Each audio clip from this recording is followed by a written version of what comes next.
Today we're going to use our building blocks to make a well-constructed engineered team. And we're going to start off with some really great support. On top of that, we're going to add some really good communication, and we're going to put in some reflection on top of that and some learning. Where can we find some learning? Let's pop that one straight here. We're then going to add in some fun and some guidance. And we're going to add in friendship at the end. Let's put that one straight there. And there is our really great team. Hello, this is Claire. And this is Sarah. One of the biggest learnings from our year has been reconnecting with sector. Both the early childhood education and education support sectors are dynamic and ever-changing. Working with children is interesting and engaging. However, both sectors are complex. It's not all fun and games, and it's not all about play. No, we have 3 programs that we teach, and they are very specialised and very intricate. Before the students even get out into the workforce or even onto their practical professional placement, there's a lot of knowledge that has to be learnt in that time. I think it's really important to note too at this point, and to do a little bit of a quote here, is that for children too, learning is not just about the academic. We want to produce great educators who know how to inspire children and ignite their curiosity about the world around them. It's about the educators developing skills children will need to be successful both inside and outside the classroom in a rapidly changing world. Thank you. After falling enrolments were experienced in early 2022, as a department we decided to look outwards and really try and gain a better understanding of what was causing this shift for us. So we took on a consciously connecting approach with our professional networks, where we investigated more deeply the challenges and the influences that were being experienced. Yes, so we got in contact and we consulted with key stakeholders, and these included centre directors and community leaders, as well as the Catholic Education Office and their systems and the Education Directorate. We also tapped into our students and the first-hand experiences that they were having in sectors, and also a number of our staff also completed return to industry this year, so we were able to kind of get information around that as well. It's really good. So I think it's important that we do mention too that there was a lot of news around the sectors on the back of the election and what was really happening around the influences. A lot of the problems I think that our educators face are financial, about wages and low wages, but also culturally around not being recognised and supported, and also not feeling that they are getting the recognition they need for a very, very important job. One of the other things we did was turn inwards to our CIT services, particularly the Training Initiatives Unit, who were able to give us statistics on how we've been trending with enrolments, particularly for trainees, but also how to access information through NCVER. I also connected with Andrew Scottford from CITSA, who was able to kind of put me in touch with some professional networks he was part of and helped us to kind of formalise some kind of arrangements with them. Yeah, so we've been writing new programs, and as you know, with that comes a lot of changes. So one of the things we'll be heading towards is a new blended flexible delivery model, which will start in 2023. So we hope we'll meet the market there and be able to customise the delivery for mainly those who are already working in the sector, but also for other students as well. One of the other initiatives that we undertook this year was to organise a sector day for our early childhood students. So we approached a number of stakeholders who came in and really just showcased with the students the philosophies of their particular service and the approaches that they take.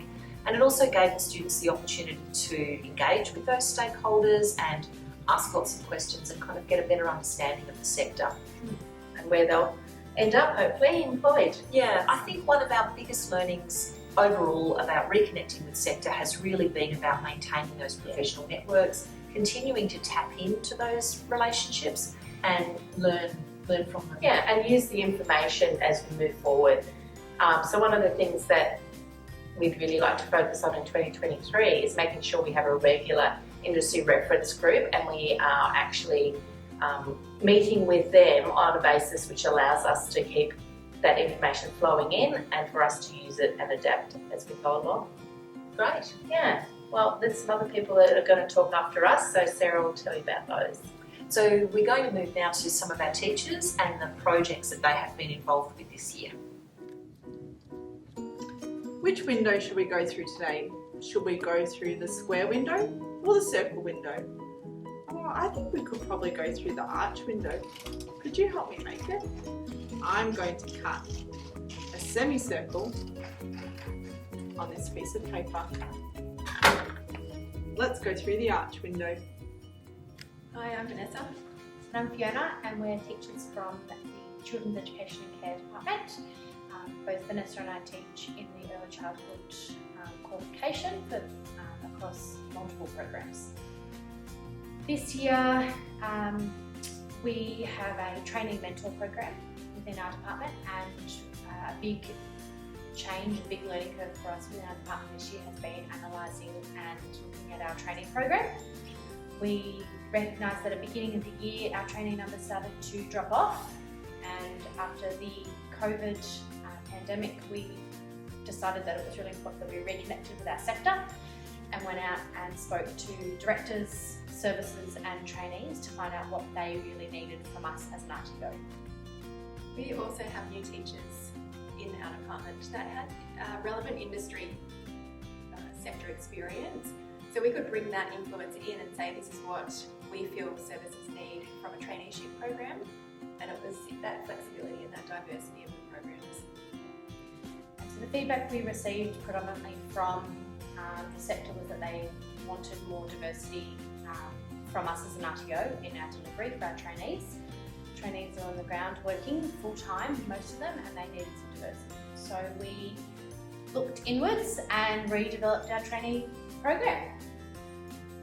We've worked really hard to redevelop the delivery mode, and we've created a self-paced online mode for trainees as an option, which we're running alongside our night program. So it means that our students have choice around how they want to study.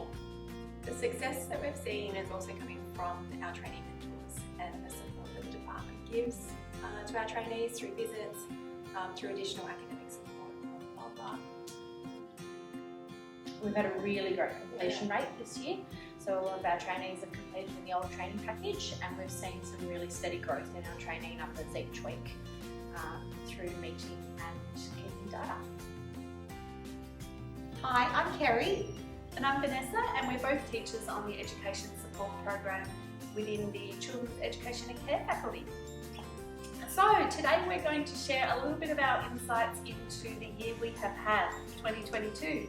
This year we've been doing quite a lot of work in terms of our new development for our training package. So with the new qualification being offered next year in 2023, the focus for our team this year has been developing a new training package to meet the industry requirements and the changes in the sector. Yeah, and meeting the needs of the sector with the focus on trauma-informed care, social and emotional learning, and reconnecting with industry to make our training package more practical and more prevalent, to make sure that we have students that are ready for work and to take on the role of the learning support assistant within our communities. And the role of the LSA in our schools is a really vital one. It's one that supports educators in our school systems to support students with a wide range of additional needs. So part of our training package development this year has been a real focus on inclusion, supporting students with disability, and also students who may be gifted and talented. So it's quite a broad course. I guess part of our training package development has allowed us as team members, both Kerry, myself and other team members, Jacinda and Anna, to develop our skills further in developing training package requirements for blended delivery, utilising the eLearn platform, accessing really current and reliable resources that we can connect with, and that's really enhanced our skill set as well. So that's been a really big learning curve, would you say, Ken? It definitely has. Because we were teachers that hadn't been involved in that process before, so Vanessa and I have learned a great deal of unpacking the training package, what does that look like, and then turning that into like writing the assessments and making our e-learns really practical and easy to navigate for our students. So it has been a really positive experience, I would say. Vanessa and I have definitely developed a lot of new skills, and we look forward to teaching that in 2023 and connecting with our new students. Hi, I'm Lucy, and this is Big Ted. We're just doing some weaving. Would you like to come and join us? You know what, sometimes weaving is a bit like teaching because not everyone's journey looks the same. Everyone takes different paths and everyone comes in with lots of different experience. Sometimes it can be really challenging, but luckily enough in our department, everyone utilises their skills and their strengths and we work together to make a really good team. Hello, my name is Danny and this is Big Ted. Say hi to everyone, Big Ted. Today, Big Ted and I are here to talk to you about the development of the new training package for the Certificate 3 and the Diploma of Early Childhood. It has been a challenging and exciting project, providing us the opportunity to write and develop robust, creative and innovative content and methods of assessment. We've really been driven to achieve this by a desire to ensure a quality learning and student-centric experience for students, in which they will be able to positively contribute to the early learning sector and be an asset to it in the future. In consultation with Early Childhood Services around the ACT, we were able to determine the key learning areas that they feel are important for our students to have upon entering the sector. This informed the elective choices we made, as well as how we would structure our delivery for different cohorts of students. We learned a lot about mapping. What's that, Big Ted? No, it's not like the map of Australia. We also learned a lot about how to write assessment pieces to ensure they were not only compliant and robust thanks to the auditing process with Rainer, but also ensure they were relevant to the everyday work of early childhood educators and current practices within the sector.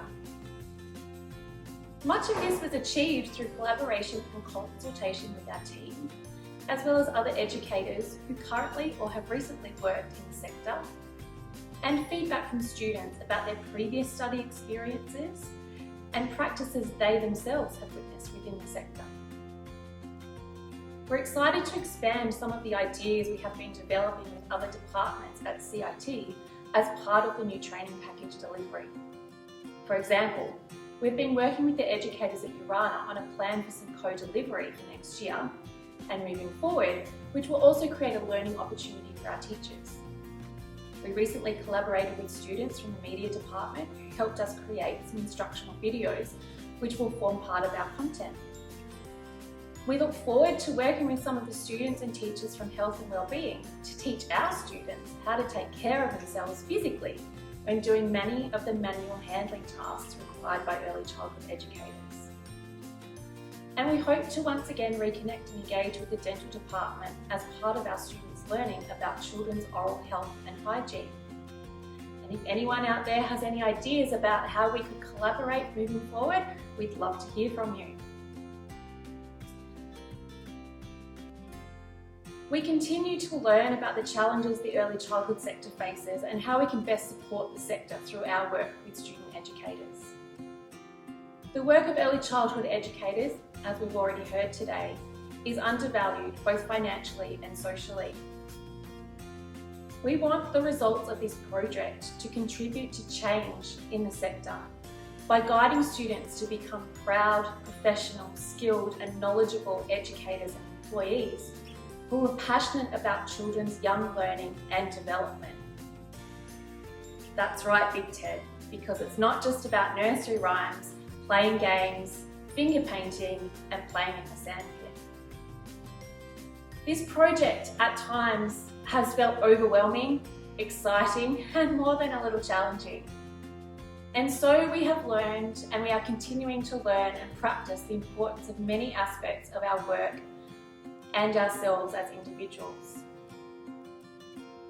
So in consultation with some of my colleagues, the top 10 learnings that we feel that we can take from work on this project include the importance of taking the time to engage in quality research to ensure we use relevant and up-to-date content, as many aspects of work within the early childhood sector are changing on a daily basis. The importance of acknowledging and celebrating the wins, no matter how small, because they are what keeps us motivated to continue our learning and development.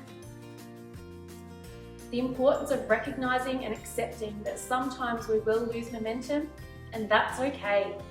It's during these times that we have had to practice resilience, while also acknowledging that resilience cannot be maintained or expected indefinitely as a constant state of being. The importance of accepting no one of us can do it all, and recognising how valuable it is to trust in and delegate to the expertise of others within the team, and in doing so building the skills, knowledge and capacity of the whole team. The importance of asking for help and recognising that this is in fact a sign of strength. The importance of seeing this challenging project as an opportunity to think about different ways of approaching teaching, learning and assessment and delivery that are innovative and creative.